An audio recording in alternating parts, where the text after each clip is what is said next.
The college basketball experience, national championship bombs, and John Calipari to Arkansas. Episode on the Sports Gambling Podcast Network is brought to you by Cut. Cut is a peer-to-peer social betting platform that's U.S. based and available in 40 different states. Head to cut.com. That's KUTT.com. Use that promo code SGPN for a 10% deposit bonus. We're also brought to you by Underdog Fantasy. Play their fantasy pickup for a chance to win 100 times the amount of money you can enter in college basketball, UFL, NBA, MLB, NHL, and more. Sign up today using the promo code TCE SGPN to get 100% deposit match. We're also brought to you by AVO. Look. They are the premier arbitrage sports betting tool that is AVO. Use their tool to bet both sides and lock in a profit. Access their platform for free at arbsversusodds.com. That's ARBS versus odds.com. Plus, in honor of Masters Week, the Golf Gambling Podcast guys are giving away a tailor-made Spider X putter for free. Enter at sportsgamblingpodcast.com/masters. That's sportsgamblingpodcast.com/masters. Hey, what's up, you degenerate gamblers? This is Bill Burr, and you're listening to SGPN. Let it ride, baby.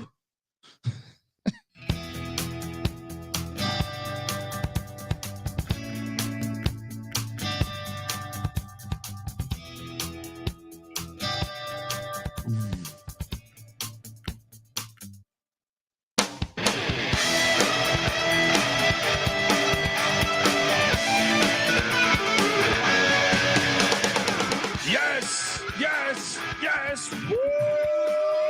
Welcome to the college basketball experience, national championship bombs.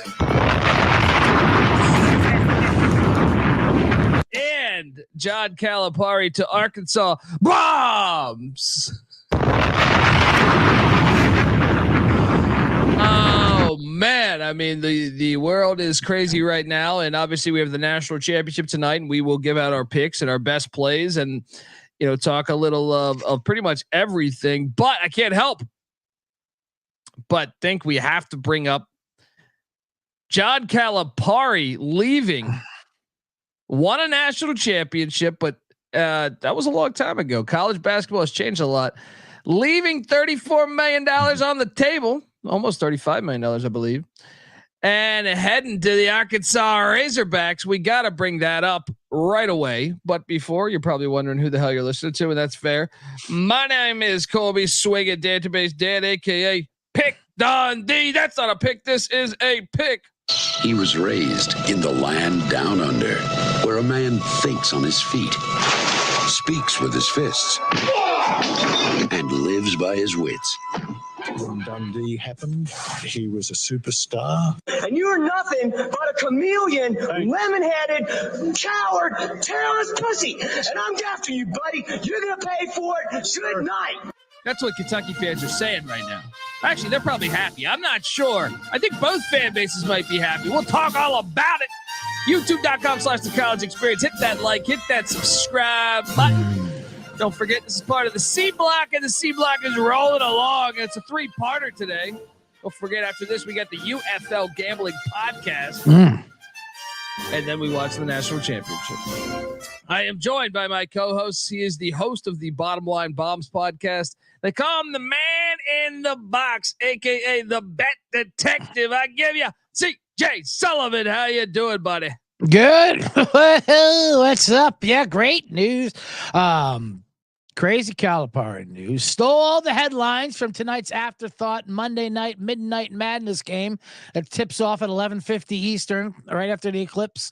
Yeah, it's pretty wild. I can't believe Calipari. You said that both sides are probably happy. We see in the chat, Kentucky fans, and I think both sides is happy. First, Kentucky's got to be happy they got out of that buyout.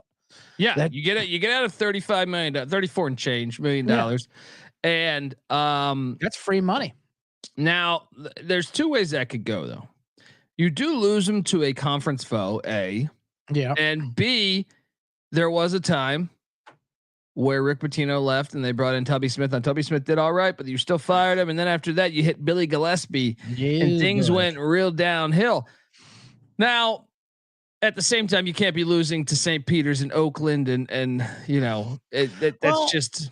He just has to change. He has to change from the one and done to the transfer portal, because that was always his thing. He'd always get the most amazing talent, but they're too young to go deep runs in the season tournament. You know, when the pressure got on, and they would choke these games away because they're 18-year-old phenoms that were ready down the road. Now players go to him because all he cares about is you doing well in the league.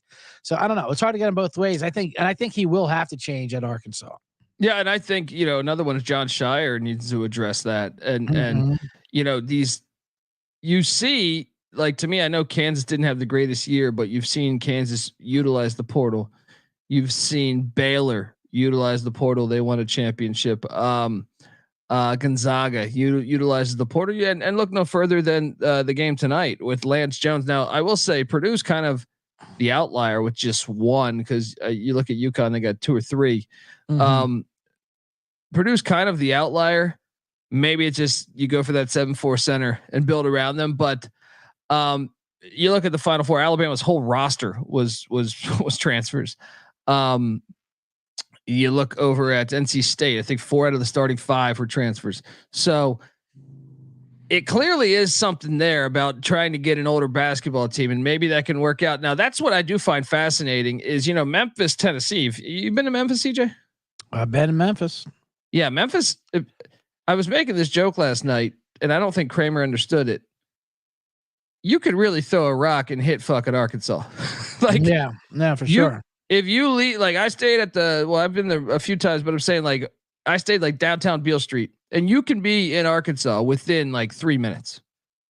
I feel like if you get out of there. So what are you saying? Penny Hardaway? No, I'm saying Calipari was previously at Memphis, so he probably has some NIL connections. Yeah. Well, and as they're saying in chat, they got Arkansas, all those schools out there, those hick schools, they have a lot of money that they don't spend on resources like education and roads, and they toss them at sports and athletics. Well, that's where it should be. You know what I mean? Look, the roads are all bullshit anyway. You know what I mean? That's what it should be. Get that Tyson chicken money, get that Walmart money, and pour it into the NIL. That's what I'm saying, buddy. Yeah, get that Clinton murder money. Ooh, that sweet whitewater cash. That's what I'm saying, man. I mean, this is a no-brainer for me. Now, Eric Musselman surprisingly left. That's what's crazy too, is like this whole coaching cycle has been insane, because you have Musselman leave. Arkansas is a much better job than USC historically in basketball. Yeah. And then you had USC's head coach leave for SMU, and USC is a much better basketball program than SMU historically. And now you have Kentucky's head coach. So, the what are they? I think they're like, let me make sure I'm accurate. Yeah, they're the winningest program in college basketball history.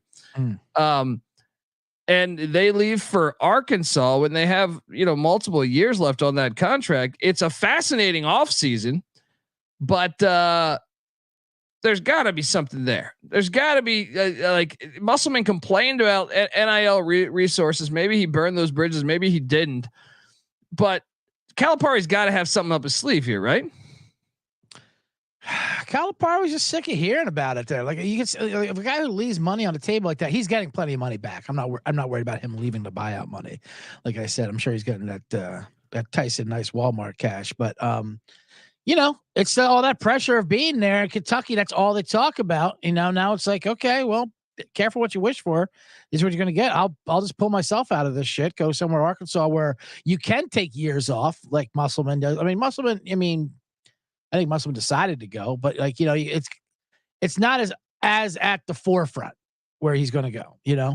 He kind of misses those days where he can just your Memphis and your UMass, where he could just he can fail. It's okay, but he'll have him up there. He'll have him playing for sure. Yeah, and I'm just gonna quickly we have some. I get it now. There it I is. get it now. YouTube.com/the college experience. He knows where the bodies are. Yeah, speaking of covering up murders, there it is, right there in the bag. There's the van and outside the window. Oh, Slick Willie. and Johnny Calipari. YouTube.com/the college experience. We have a little Calipari and Bill Clinton photo. You know, they could sell some more drugs. Got some black ops going down there in Arkansas, right?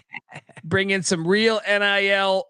But that's what I find hilarious about this is, as much as both fans, I actually think if you're an Arkansas fan, you should be happy because Chris Beard just turned you down. Jerome Tang just turned you down. Yeah. And now you get John Calipari, a guy who's got a decent track record. Oh, I mean, he wins. I mean, there's no way around it. Like, you can't say, I mean, obviously the tournament success hasn't been there for Kentucky last year. And he does do, with all the talent, he does less with a lot of talent. That's for sure. But like I said, they're young talent. They're immature, and he gets them to where they want to go. But so he'll bring stars in there for sure. Yeah. And look, I mean, the Hog fans are excited. This is what's going to be great. I cannot wait for them to be on the schedule. I hope the SEC schedule gives us that game twice. They should, if they pay attention to TV ratings, because both those games, are there Italians in Arkansas? How's he going to fit? How is he going to get in there? That's what I'm saying. He's going to have to build a moat. All right. He's going to get a moat around his house. When I think about the Italian food in Little Rock or Fayetteville, you're gonna have to hire a personal chef. He's gonna have to fly in but he has a shit ton of money. I mean, I know he turned down a bunch of money, but still, it ain't gonna work out. As a guy that's been to Arkansas a few times, at least from my experiences, good luck. Good luck with that. Now. Yeah, barbecue. That's what's Italian barbecue. Yeah, I mean, put some Italian dressing on the fucking pulled pork. Yeah, right. A deep fried cannoli and shove that on a goddamn fucking pig snout. Oh man, he'll be fine. Who's going to replace him? That's the obviously the $64,000 question to date myself. A lot of people are talking Nate Oates. I don't see why Nate Oates would leave Alabama to go to Kentucky, to be honest with you. See, this is the interesting debate is you're at a football school where basketball will always be secondary. Nate Oates, they just got to their first ever Final Four, but it will never be more than football. Right. Now, this is something that Calipari and Mark Stoops were battling essentially, 2 years ago in the offseason. Calipari said, we're a basketball school. Stoops says, well, not really. Football drives the needle. Yeah. And that would kind of been that war going on. But clearly, I mean, Kentucky's the winningest basketball program of all time. Mm-hmm. So they are a basketball school, but that shit's been changing over the past 10 years. For a long time, Kentucky was a doormat. Now they're somewhat respectable. Yeah, but Kentucky's always the basketball school, and there's the pressure of like this. You lose a couple tournaments, you're going to be gone. They're going to want you out of there. And in Alabama, when you're at a secondary school, I think that's a benefit. You can say shit like, "Hey, wrong place, wrong time." When one of your players helps murder a single mother, and you're not going to get driven out of there so quickly. You might take a few digs from Saban, but other than that, you can say these things and go under the radar. Pop up, make a Final Four, get back down there, and bury a few bodies. But sometimes Nate Oates, it matters the coach's ego because Kentucky's known, obviously Adolph Rupp. Like you have the history there. Pitino, that's another thing. They're saying Pitino, could he come back for a couple years? Like there's the ego thing of like Kentucky's, kind of the blue blood of I mean, all of college basketball. Nate Oates does check all the boxes. He is a scumbag, and what you need for one of these blue chip programs that like basketball feed. So, and he is hot. Strike while the iron's hot. He will do some shiesty things. He'll smudge some numbers, and he'll lie to the locals with everything we need to do to keep that advertising money coming in. The odds dropped pretty quickly for Scott Drew. He was at 4-1. Now he's even money to be the favorite to get hired.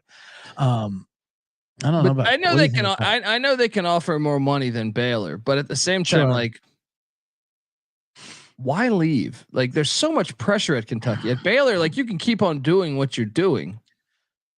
It's got to just be the money, right? I mean, but he just won a natty. I know, but Baylor, talk about burying bodies. Baylor. Ken Starr was their president. Fucking Ken Starr was their back to the Clintons. There's a connection. There's a connection there. Yeah, there's all kinds of fucking cult shenanigans that go on down in Baylor. I mean, Jesus Christ, they teach you how to lie to the cops down there as part of the training camp. They're like, oh, don't forget our shooting guard was an ex-coke dealer, was he? Just follow along. Like Baylor does some real shady things. I can see one getting out of there. That's in Waco, right? How are they not in the SEC? They belong in the SEC. Yeah, Waco is miserable. That's correct, Bernard King. That's another thing too. There's also living. But I mean, is Lexington? I mean, I'll be honest. I've never been to Lexington. I've been to Louisville. I haven't been to Lexington.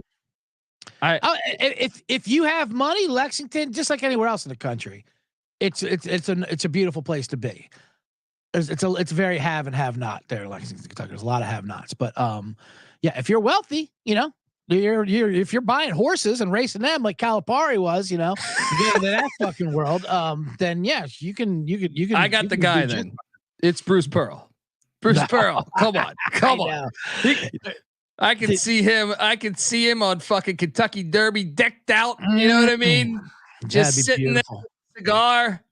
25-1, Bruce Pearl. That's the thing. There's so many great candidates that are all scumbags that would slide right through the door to take some of that Kentucky money. It's gonna be fun. They're not spending money on school and resources or. That's what I'm saying. That's the SEC way, unless you're Vanderbilt. You can tell Vanderbilt does that, and that's why they're horrible. Yeah, Billy Donovan, everyone's saying is the home run hire. He's got the connection to Patino. Yeah, Donovan would be that, but get out of that whole. How about I would like. Jay Wright is way too clean for Kentucky. Jay Wright, absolutely not Jay Wright. If Jay Wright goes to Kentucky, I'm going to be dumbfounded. I will be too, and as a Philly guy, would be pretty upset with Jay Wright. He's already burned Villanova to the ground because he wanted to get out of college basketball, which I understand. I don't like seeing him we can barely tolerate him on these fucking commercials as it is. But if he goes back to resurrect some other program, then we'll be pretty furious. Now he wanted out because all these other coaches want out. They hate all this NIL transfer portal shit. They hate not having the power. So I don't see Jay Wright coming back to Kentucky. Now Will Wade. Now we're talking. Scumbag, strike while the iron's hot. That one. That's who that one's a little underrated too. Yeah. Like I don't see people talk. I see everyone talking Oates, Donovan, Patino. Patino's hilarious. Patino's hilarious. Bring the kid and the dad. Why not bring them both in? Well, that's what they could do is bring in both. He was just on fucking Pardon My Take a couple of weeks ago saying I should have never. There's an alternate universe where I never left Kentucky. Oh, well, God. Here's your opportunity. He's how old is Rick Pitino right now? He's got to be 72. The Rick Pitino, I think he's exactly 72. Yeah. So you bring the son with him. He's 71 right now. He'll be 72 though before the season tips next year. You bring in both Patinos and do a 4 or 5 year thing and just hand it off to his son. You get Jamal Mashburn Jr. You get that. He's in the portal. You get him to come in. All right. You bring the whole band back together. I don't know. It's going to be fascinating. I can't wait for them to play next year. But how about this? What do you think the odds are on Arkansas under John Calipari winning a national championship? You think that'll happen? I think that's going to be a fascinating element to watch because Kentucky fans will be miserable if Arkansas wins a national championship with John Calipari. Arkansas could have won with muscle. I mean, Arkansas is a fine program, and they get the hosses. Of course, they had to. I mean, it's been a while since the Nolan Richardson days, but they popped their head above water and competes. And now you got Calipari in there, who's going to have them ranked every year. Of course, they're going to win a championship. Well, he won a natty at Kentucky. Now the game has changed a lot since then, and then. He made it to the national championship at Memphis. If Derrick Rose would have made some free throws, they would have won it. I don't know Calipari gets a bad rap for that. They missed like 9 free throws. So Nick Anderson 2.0 there. Then at UMass, he made the Final Four. So everywhere he's gone, he's at least gotten to the Final Four. That's gonna make this rivalry heated. I can't wait to see it, and it's gonna be fascinating to see because if Kentucky plucks away, one of those, not Will Wade because McNeese, who cares? But right. if it's Oates at Alabama, if it's Pearl at Auburn, then where do they turn to? Yeah. I'm looking at some of these other names. Scott Drew obviously is another one too. I mean, Scott Drew, of course, he'd be the main one. Chris Beard would be a good, who just turned down Arkansas. That'd be great if he turned down Arkansas and then goes. That would be hilarious. How about Sean? How does Sean Miller make this list? And he's No at way. 16. He's 16. The fans won't be excited about that one. He's garbage. Yeah, he didn't make he hasn't even made the fucking tournament. They didn't make it last year either. No. What about Calvin Sampson at 20-1? But he's like 70 also. So like he's in the same boat as Patino, right? How old is Calvin Sampson? He's like 68 years old. Yeah. I love Calvin Sampson, but I just think, but the last place he wants to be is Kentucky, getting that. I don't think he's as big as a scumbag as the other ones too. Well, he's definitely got a. Well, he's not. I know the Indiana thing. I know the fucking Indiana thing, but I wasn't. I don't think he's as big as a scumbag as some of the others. Like he's definitely got a record, but he can ask Tubby Smith what it's like to be an old black coach at Kentucky. And when you start losing, why would he want to go do that? For sure. I mean, that's boy. I mean, and I do think it's fascinating that Louisville and Kentucky both going to have brand new head coaches this year. It's going to add a little spice to the Governor's Cup, on the hardwood. One of my favorite stories over the past few years was, I don't know, it's probably past decade. There was a old folks home where two people in their, I think mid 80s got in a fight over Kentucky and Louisville basketball. Is there video of that? Knock some teeth out. I mean, I'm not sure if there's video. Yeah, but I know there's a big story on that. That's great. Yeah, that's what the rivalry means something. It means something sure there, does. folks. Yeah. What about Scott Padgett? I'm looking at that name. In Bloodline, that's 20-1 too. I can't believe some of these names on this list. I mean, where's Padgett at right now? Good question. Am I drawing a blank right now on where the fuck he's at? But yeah, I don't know. But either way, it's got to be fascinating, folks. If you're wondering who the hell you're listening to, you're listening to the Sports Gambling Podcast Network, and we are the College Basketball Experience. And in honor of Masters Week, the Golf Gambling Podcast, which is also on the Sports Gambling Podcast Network, is giving away a tailor-made Spider X putter. Enter for free for the contest. sportsgamblingpodcast.com/masters. That's sportsgamblingpodcast.com/masters. And attention, San Diego, the whale's vagina. Sean Stacking the Money Green and Ryan Real Money Kramer are going to a special Circus Sports watch party starting Tuesday afternoon at 4 p.m. at Swing Social. Free drink for anyone wearing Cubs or Padres gear. So come grab a cocktail and say what's up to the guys. San Diego, California, Tuesday, April 9th. Get on over there. Yeah. Padgett is an assistant at Mississippi State right now. But I mean, that there's no way he's getting the job. That he was at Samford though before that, right? Still, you there is no way they're hired like that. That would be absurd to me. Like Big Blue Nation would be irate. They'd be fucking irate if that happened. Kentucky man. Bernard Kang says Rex Chapman. That'd be hilarious. That'd be a modern day. Yeah, I like what you do on Twitter. You went to Kentucky. Come here, you ex-pillhead. Get in there and run the show. Still thinks Pete Gillian is fucking dead. Oh man. Mark Pope is an underrated one because remember he played at Kentucky under Pitino, and Mark Pope doing a pretty damn good job there at BYU. Mark Pope? That's one I could see off the radar. That I like that too. You can get him at 10-1 right now. Yeah, that would be an interesting one. Clark, shout out to Clark saying Billy Donovan. Billy Donovan makes sense for sure.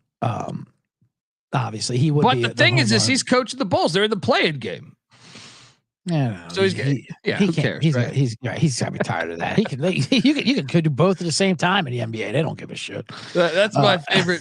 That's my favorite Kelvin Sampson story. Well, and Eric Musselman when he went to the Warriors the first time, came in and he was like, "We're gonna be running full court. We're gonna have energy." Mm-hmm. Like 3 months later, he's like, he's getting fired. He's like, it didn't work. They didn't listen to me. They didn't want to listen to me.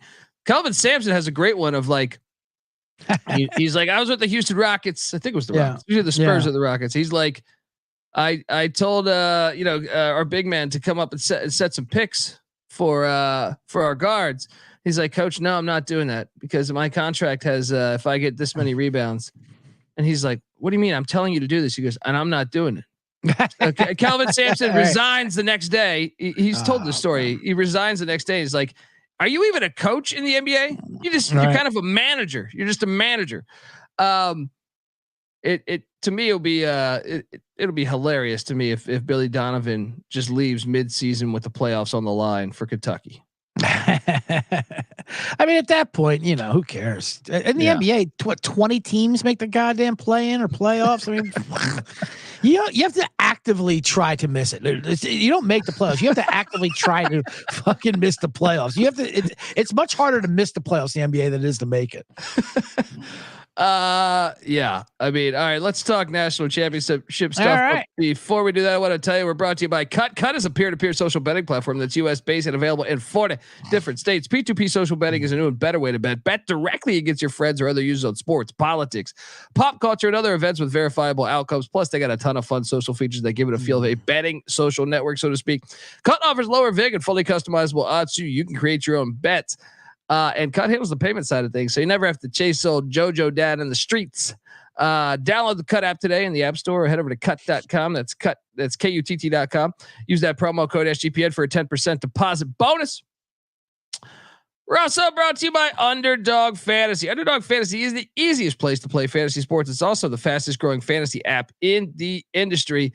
And I mean, I got to just talk about this for a second. How about I just made $600 on Underdog Fantasy. I had the over 2.5 assist with DJ Burns, right? Mm-hmm. Yep. And then I had the Mason Gillis over 6 points, and I had the lower than Tristan Newton on 16.5 points. I think it was. Yeah. No, we gave out nothing but winners on that. We gave out the assists on the big man. We had over Newton. And I'll be honest, I like going higher, back. Higher. I like going right back to Mason Gillis. His PRA Nelson, is. I'm sorry, not Newton. Nelson. Who's the Alabama player? Looks like Nicolas Cage in Raising Arizona. Looks like HI. Grant Nelson. He does look like that. But yeah, I would say Mason Gillis is the play. PRA, points, rebounds, assists. I believe it's at 9.5. If it hasn't changed from last night, I like that. I also like, I mean, there's a few that I like. Cam Spencer, higher than 13.5 points. I think he tends to show up in big spots. Those are two that I like right there. So get on over. That's what's so great about Underdog Fantasy. You can find an edge where other places don't allow you to. So you pick whether your favorite player will have a higher or lower stat total in this week's game for a chance to win big. You can win up to 100 times the amount of money you can enter in a single night. Pick between 2 and 5 players to build a pick'em entry. The more players you add, the higher the odds go. Sign up today with the promo code TCE SGPN to get your first deposit doubled up to $100, as well as the instant pickup special. Visit UnderdogFantasy.com or find them in the App Store. Don't forget to register once again with the promo code TCE SGPN to get your first deposit doubled up to $100, as well as the instant pickup special. Yeah. Let's talk about this. Let's talk a little bit about this for sure. I gave out a couple ladders myself. Oh, earlier. Please do tell. Earlier on the bottom line bombs, one from each end, like a little 3-point ladder. Championship game, Monday night, 9:30 tip off. Always an afterthought. It's always weird. It's just and it's always a player, Dante DiFincenzo, a guy comes out of nowhere a little bit sometimes and just gets hot, even though UConn does guard the 3 well. Certainly not going to chase Lance Jones's numbers from last game. But I don't mind catching a guy who looked absolutely shook, deer in headlights, Braden Smith, who had the worst game of his probably career last week. Saturday night. His 3 points made plus 150 for 2 3-pointers, 1.5 total. True. And I mean, that's pretty good coming off that number. You're getting good value on him. Climb that ladder a little bit for him to make 3 threes. That's plus 330. 4 threes, that's plus 830 if you want to get the cat out of the tree. And if you want, and if you want to fucking, why not get a little parkour, if you will, get all the way up to the rooftop. Get up on that rooftop. What are we talking here? 5 3-pointers made by Braden Smith. You can get that at a cool 25 to 1. Well, I don't get Braden, they ain't cold, but they're counting down 7. I mean, come on. Trying to get our 2 boys ready to carry them to golf tournament before practice, right? So I like Braden Smith off this worst game of his career on Saturday, and they still won pretty good. So I think he usually when he has an edge, which he will, he'll come out. All he has to do is hit a couple in a row. That's it. And you're already there. 2 threes at plus 150 is pretty great. And on UConn's side, I like Alex Caravan. He's a fucking cold-blooded sniper. When he hits a couple threes in a row, I love Caravan. And then his 3-point ladder is 1.5 is you got to lay the juice of minus 180. But I went ahead and skipped right on over to 3.5, I believe. Yeah, 3.5 is plus 215, 4.5 plus 405. And if you want to take that parkour, 5.5 3-pointers, that's 6 made, which he can make in 1.5. Oh, yeah. Plus 820, you're getting your billions and billions and billions. 700 billion and a trillion, 300 million. Buddy, I also like just the regular old, Lance Jones over 1.5 threes. I think it's essential. If Purdue's going to be in this game, they got to hit some open shots. You do. That's a lot of juice. That's like I believe it's my over $2 some juice, but I don't mind parlaying that with a Caravan maybe or something like that. Or what about Gillis? Gillis, I mean, he can hit the 3. He doesn't shoot that often. But I know. Yeah, that's the problem. You have to look at volume and attempts. And that's why Jones shot 9 last game. So it's like, he's definitely going for today. Yeah, and you can either say he's hot and he's going to do it, or that was an outlier. Because if you look at his other ones, he barely puts up none of them do, because they spread it out. Even games that were competing, like a Gonzaga game, they only put up 3 or 4 each. So I think you're chasing Lance Jones's numbers from last game, where Braden Smith, you can get the value of him being so terrible. Yeah. I like the Braden Smith angle, and I'll tell you this: for the whole game, I'm taking. I got the Boilermakers plus 7. Okay. I don't think they're going to win the game, but I think the plus 7 is what you want. If you're going to take a money line, I think you take them first half, because I think they have to win the first half. Yeah. And then here's something for you: at halftime, live bet UConn second half, because they've been a fucking factory in the second half, just beating the shit out of everybody.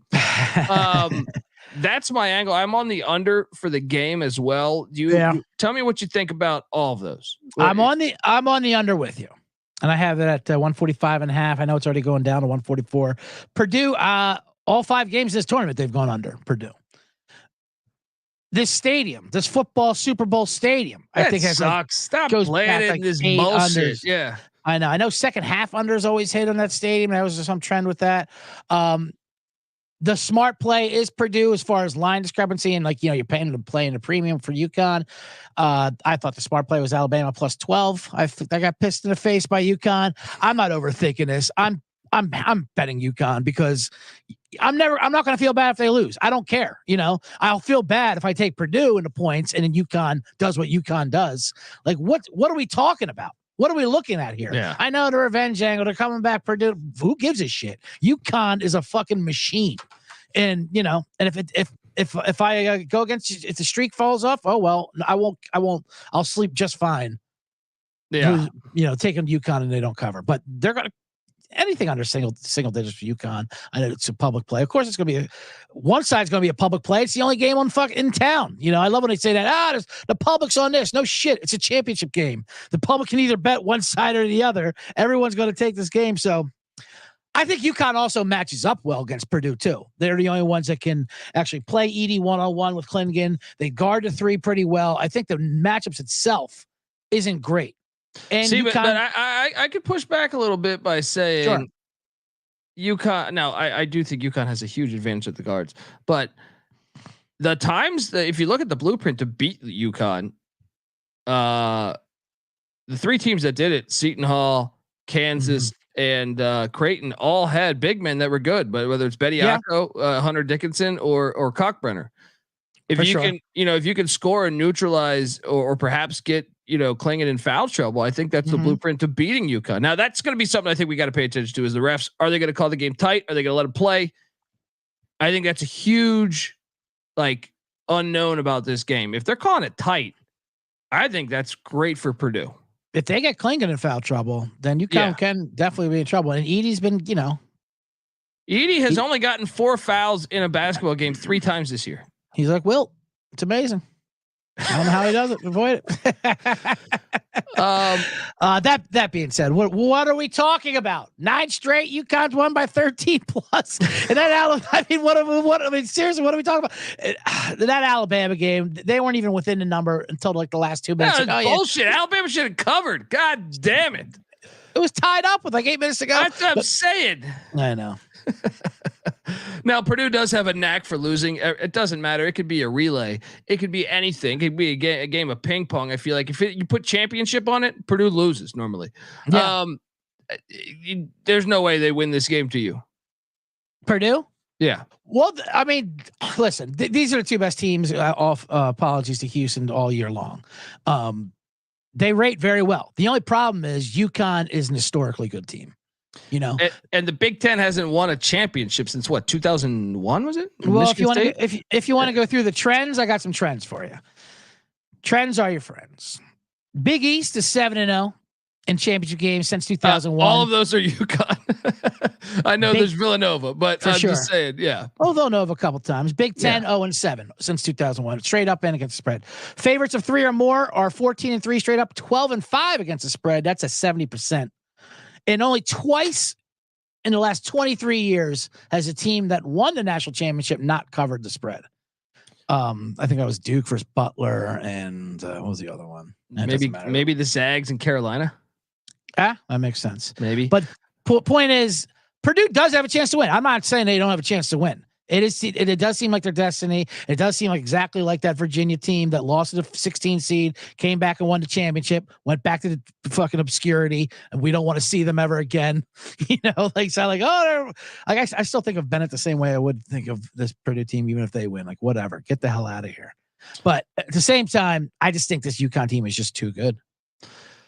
Yeah, I think UConn's gonna see. I think that in a close game, this is where their guards matter. I don't think everyone's making a big deal out of the big men. Yeah. I think it's UConn's guards are just better than Purdue's guards. I think Purdue will be winning in the first half. I'll buy a UConn ticket second half. I think UConn's going to win by 3 big time shots down the stretch. Whether it's Newton, whether it's Spencer, whoever, right? I think they'll get it done here. But I'm going to talk about a couple other things. But before I do that, I want to tell you that we're brought to you by AVO. We are proud to partner up with AVO, the premier sports betting arbitrage tool. If you're new to arbitrage sports betting, it's very simple. Basically betting both sides of a bet at 2 different sports books to lock in some profit. Let's go. The AVO tool scans the sports book looking for discrepancies in the odds, and then it tells you how much money you need to place with each sports book to expect a profit. And the tool is super easy to use. It's lightning fast, as speed is obviously such a big part of arbitrage sports betting. And the best part is AVO is completely free to use without restrictions. That's right, completely free. Get started today at arbsversusodds.com. Folks, yes, that's arbsversusodds.com. Once again, that's arbsversusodds.com. All right, we are back on the college basketball experience. And how about this? I do think it's going to be a close game. I think Purdue's covering. And I even like this bet detective. How about UConn to win by 3 to 6 at plus 390? That's a nice one. I like that. I mean, if you think Purdue's going to win, you can get Purdue to win by 3 to 6 at plus 750. Or Purdue to win by 1 or 2 at plus 1100. What I like that. Fuck? I like a storybook Purdue buzzer beater 1 to 2 pointer at plus 1100. I also like UConn by 25. Arbitrage. Yes. Check out AVO. Right, arbitrage sports betting. You know what's great too about this? If Purdue does win, and I almost want them to, even though. Like I said, I'm probably going to buy a UConn second half ticket if they're down. It'd be pretty amazing if Purdue wins this game. It'd be pretty amazing to watch no matter what happens. And it puts so much pressure. Like on Indiana. Like Mike Woodson just gets fired. They just extended him, but if Purdue wins this national championship, Woodson ain't surviving next year because it puts so much pressure. You see this all the time with Auburn and Alabama, or Texas and Texas A&M. I feel like Texas A&M. I believe they bought out Jimbo Fisher because Texas was entering the SEC, and they're like, no, they can't steal the headlines. They made the playoffs. We had to fire Jimbo Fisher. Find the $75 million that we have buried back there on that island, and we'll buy him out. But I love watching the schools. It's Louisville, Kentucky also has this angle at times. Of if Purdue wins this, it's going to put so much fucking pressure on Indiana. And even though they extended Mike Woodson, I don't think he's going to be there after next year. If Purdue wins this. I know. I can't believe they extended him anyway. It's a disaster. Yeah. I mean, it's already past that. Like Indiana's got enough problems, let alone Purdue winning a national championship. I mean, they're just a mess. How about, I got a question for you. If UConn wins, does Dan Hurley go to Kentucky? That's one thing that we didn't talk about is I saw that they would offer him just like they have more fuck you money than UConn. Right. Why would you leave it though if you just won back-to-back championships at UConn? Because Storrs, Connecticut sucks too, but at the same time, but he's a Northeasterner, man. He's a Northeasterner, but that's why his brother out in Arizona makes no sense. But Kentucky's Kentucky. I can see them doing it just for a bunch of money, and he's such an arrogant asshole that I can see him taking it on as a challenge. I do like how he's leaning into it now. Like, yeah, this tournament's been easy. Our fans are dicks online. Like all this, I'm like, all right. At least he knows he's the villain, Yeah, folks. Well, either way, we'll be back tonight to recap the national championship. Me, Moneyline Mac, Noah Beanick. Make sure if you're going to the game, make sure you hit Venezia's Pizza. All right, always do that. Yes. All right, the best Italian food in the desert. All right, get on out there and give the Bet Detective a follow on Twitter at CJ Sullivan _. He's the host of the Bottom Line Bombs podcast, which you should be subscribed for. And don't forget, folks, this is a part 3. We got the UFL gambling podcast coming right up next in just a few minutes as I see J Mark, the host of the Old Fashioned Football podcast, saying, hey, where the fuck are you guys? Look, Jesus Christ. There's something about being late that's always good. All right. I'm on Twitter at TheColbyD. Just put your fucking roughneck and Birmingham Stallion questions in the chat, J Mark. We'll answer from here. We'll be back. The college basketball experience will be back later tonight, recapping everything. And then also remember that we have a Frozen 4 episode out regarding the college hockey tournament, which picks up on Thursday. Also, college baseball experience. Nice little dust up in a Mississippi State game this weekend. We talk all about it. Check out the college baseball experience and the college football experience. We are breaking down week 1 this Wednesday, and last week we've previewed every single team's schedules for all the conferences. Go check out each conference on the college football experience and the FCS college football experience, where we've highlighted the transfer portal. We are rolling along here. Check out the Sports Gambling podcast as well. Until next time, folks, this is the college basketball experience national championship bombs episode. You better start thinking about yours, and we are out of here. Run and shoot.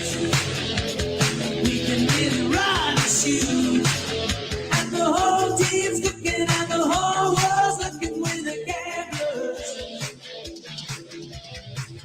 Run and shoot. We can really run and shoot. And you know what you're getting, 'cause the books we written with the cameras.